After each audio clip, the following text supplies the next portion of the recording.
सकते हैं। 10वें गुरु जी गुरु गोविंद सिंह जी थे। शुरुआत में जब गुरु नानक जी के समय से ये सब शुरू हुआ था तो ये केवल आध्यात्मिक गुरु थे, स्पिरिचुअल टीचर हुआ करते थे, जो समाज को सही दिशा दिखाने का काम करते थे।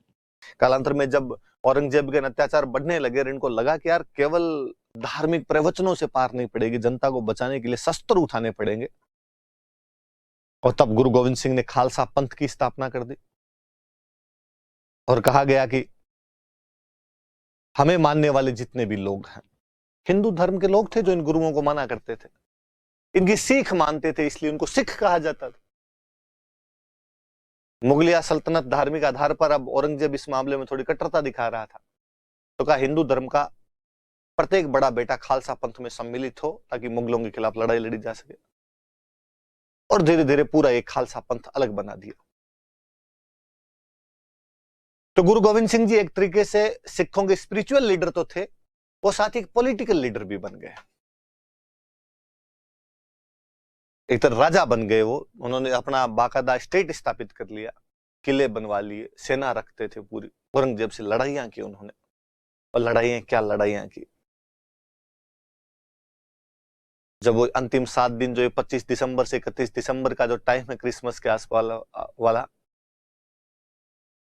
उसमें उनके 4 बेटे चारों शहीद हो गए थे। 2 बेटे चमकौर साहिब वाले युद्ध के अंदर लड़ते हुए वीर गति को प्राप्त हुए। 2 बेटों को सरहिंद के गवर्नर ने जीवित दीवारों में चुनवा दिया था। वो गुरु गोविंद सिंह जी जाते टाइम ये कह के गए कि मेरे बाद अब और कोई गुरु नहीं बनेगा। तो साहब हमें गुरु जी वाली बात कौन बताएगा? उन्होंने कहा एक ग्रंथ, ये गुरु ग्रंथ साहिब है, सब गुरुओं की बातें इस ग्रंथ में है, अच्छी अच्छी जितनी बातें हमने इसमें लिख दी, आपको जब भी कोई दिशा निर्देश चाहिए ये खोल लेना पड़े। ठीक है साहब। आज के बाद में गुरु का स्थान गुरु ग्रंथ साहिब का है। पर ये लड़ाई कौन करेगा? अब तक तो आप खुद लड़ रहे थे, आपका परिवार लड़ रहा था, इसलिए आपके बीच हम सब लड़ रहे थे। ये पॉलिटिकल लीडर कौन होगा? तो गुरु गोविंद सिंह की लेगेसी को, वो जो पॉलिटिकल लेगेसी थी, उसको कंटिन्यू करने वाला बंदा जो था, उसका नाम था बंदा बहादुर। वास्तव में कश्मीरी राजपूत था ये, वैराग्य धारण कर लेता है, संन्यास धारण कर लेता है। गुरु गोविंद सिंह जी को महाराष्ट्र में यह मिलता है, लक्ष्मण सिंह नाम था इसका। और गुरु गोविंद सिंह जी कहते हैं कि लक्ष्मण सिंह, क्षत्रिय का काम वैराग्य धारण नहीं करना है, शस्त्र धारण कर, लड़ाई कर। और लक्ष्मण सिंह गुरु की बात मानकर बाद में उनके साथ हो जाता है। कहते हैं इसकी वीरता को देखते हुए गुरु गोविंद सिंह जी ने कहा था कि यार बंदा बहादुर है ये।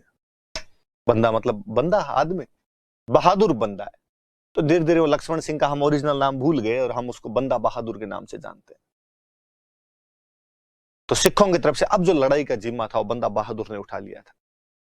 भले ही बहादुर शाह के टाइम में सिखों के साथ मुगलों का समझौता हो गया था, पर समझौता बड़ा शॉर्ट टर्म रहा, अल्पकालीन रहा। एक बार फिर दोनों आमने सामने थे हथियारों को लेकर। सिख लड़ रहे थे, उधर से मुगल लड़ रहे थे। फाइनली फर्रुख शेर के टाइम में बंदा बहादुर को पकड़ लिया गया। इतिहास की भयंकर दर्दनाक मौतों में से एक बंदा बहादुर को दी गई।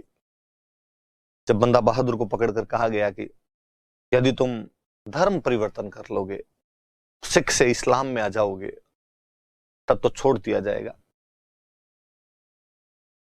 उसने कहा कि नहीं, सिर दे देंगे पर सार नहीं देंगे। मस्तक कटवा लिया जाएगा लेकिन धर्म नहीं चेंज किया जाएगा। चिड़िया दे संग बाज लड़ावा, ता गुरु गोविंद सिंह नाम कहावा। 1.25 लाख तो एक लड़ावा, ता गुरु गोविंद सिंह नाम कहावा। गुरु कह के गए थे, उसके लिए यार उनका पूरा परिवार बलिदान हो गया। आप मुझे धर्म परिवर्तन की बात करते हैं। कहते हैं कि एक बड़े से कड़ाहे के अंदर पानी गर्म किया गया, उस उबलते हुए खोलते पानी में बंदा बहादुर को नंगा बिठा दिया गया। जब चमड़ी लिसलिसी लिजलिजी हो गई थी, तब चिमटों से उसकी चमड़ी उतारी गई थी। तड़फा तड़फा के मारा गया था उसको। हर बार उससे पूछा जाता, हमारी शर्त मान ले। बंदा बहादुर उस भयंकर दर्द के बाद मुस्कुरा कर कहता था कि ना, सिख इतना कमजोर नहीं है। सीख केवल धर्म की नहीं मिली है, सीख ये भी है उन घावों पर नमक और मिर्च डाल दिए जाते, पर वह बंदा धर्म परिवर्तन के लिए तैयार नहीं था। उसे पूरी दिल्ली के अंदर हथकड़ियां डाल के घुमाया गया। दिल्ली के आम लोगों ने उसके शरीर पर थूका और टॉयलेट किया। जब इन सब परेशानियों के बावजूद वो नहीं माना तो कहते हैं उसके 3 वर्षीय बच्चे अजय सिंह को उसके आंखों के सामने आरी से काट दिया गया था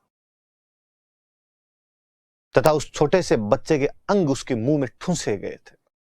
तुझे तेरे ही बच्चे का मांस खिला देंगे हम। उसने कहा गुरु गोविंद सिंह जी अपने 4 बेटों को वार गए इस सनातन संस्कृति को बचाने के लिए। कोई बात नहीं, मेरा परिवार भी शहीद हो जाएगा। तो फाइनली तड़फा तड़फा कर बंदा बहादुर को मार दिया गया। फर्रुख शेर की बादशाहत का एक बदनुमा दाग है कि उसने सिख नेता बंदा बहादुर को इतना निर्दयता पूर्वक तड़पा तड़पा कर मारा था। तो याद रहे कि बंदा बहादुर को किसके शासनकाल में पकड़कर मार दिया गया था? तो फर्रुख शेर की। फर्रुख शेर की एक उपाधि मिलती है हमको, घृणित कायर। कि कायर तो था, ऐसा कायर से घृणा हो जाए। बंदा बहादुर वाली कहानी पढ़ते हैं तो कलेजा बाहर को आने लग जाता है। यार ऐसे भी कोई दरिंदगी, नरसंसता, क्रूलिटी थोड़ी दिखाता है, पर इन्होंने दिखाई तो घृणित कायर कहा जाता।